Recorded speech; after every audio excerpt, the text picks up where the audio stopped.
Welcome back, YCN Sports Talk. Jeremy Stout, Andrew Zerhide, and we have moved over to the baseball diamond.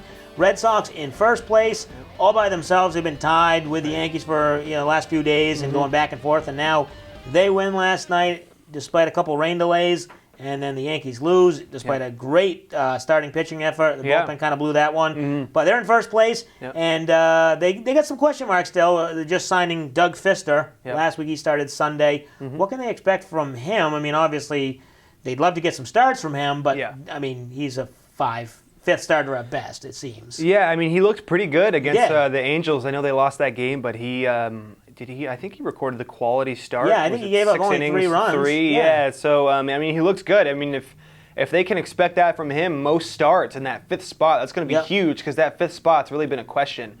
So, I mean, that was a huge, where'd they get him off the waiver? Yeah, the Angels, he was on the Angels in the minor league system, and then he was on waivers, so they claimed him, and then he started the next day, 2 days later. Right, and he's been really good in his career if you look at his numbers. So, I mean, he's a very solid pitcher, definitely a veteran. He's done this for a long time. So, I think it was a great move to get him, and hopefully he can continue his success like he did last time. And he kind of, the starting pitching is kind of looking up. I know it's hard. Maybe I'm looking at it through rose-colored glasses, but obviously Chris Sale had another great performance the other night.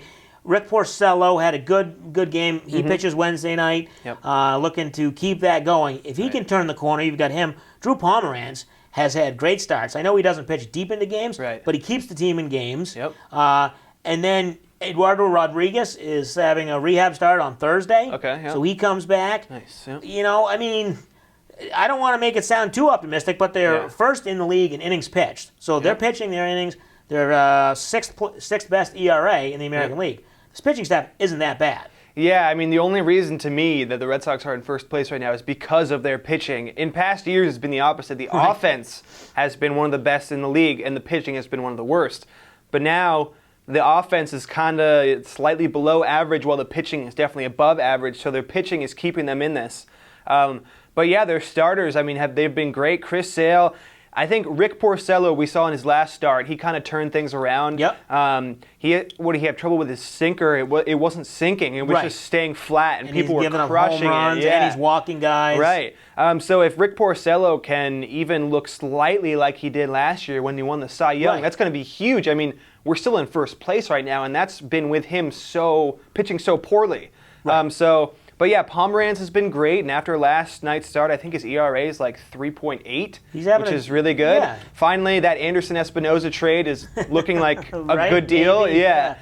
So, I mean, really, their pitching has been very solid, and that's the only reason to me. Yeah, and their bullpen obviously has been great. So we go over to the offense, and as you mentioned, it's questionable at best, average. Hanley Ramirez hurt again. He's sitting on the bench. Luckily not on the DL, but you heard John Farrell come out and say he's got to work for his job. He's getting injured, and when he comes back, he's not necessarily the DH right off the bat. So is that something that they could use? Chris Young maybe DH, shake it up. I don't want to say they need to go out and get offense, but they need to at least get it going. Yeah, I mean, we saw Chris Young hit a 3-run home run last night, late in the game. So Chris Young is definitely up to the task. But yeah, the DH spot and the third base spot, really 2 big power spots, are just kind of black holes right now. I mean, Hanley Ramirez has like maybe 10 home runs, but he's hitting like 240. Yeah, he's not hitting the ball well at all. And so, I mean, to me, I think they do need to go out and get something, even if it's just like a Jed Lowry or a Todd Frazier. That doesn't have to be Mike Moustakas. Just some kind of, professional baseball player who can play good defense and solid offense. Going with Devin Marrero, I don't know how long you can do that. Defensively, he's great. But offensively, he's hitting like 160. Yeah, and that's the thing. They don't have any answers at third base unless Rafael Devers, and we've talked about him not coming up this year. You don't want to rush him. So, I mean, you're halfway through the year. You're sitting in first place, and they haven't played great. Do they kind of pull away from the Yankees, or is this a battle all season long? It's tough to say. I mean, I think the Red Sox, their pitching, I think, with as good as it's been, I think they should be able to pull away. And I think their offense is kind of underperformed. I mean, Mookie Betts is having a kind of a down year. I mean, I guess we don't really know what a down year is with him. He's so young. We haven't seen multiple seasons. But, people like Dustin Pedroia could have more power, Xander Bogaerts.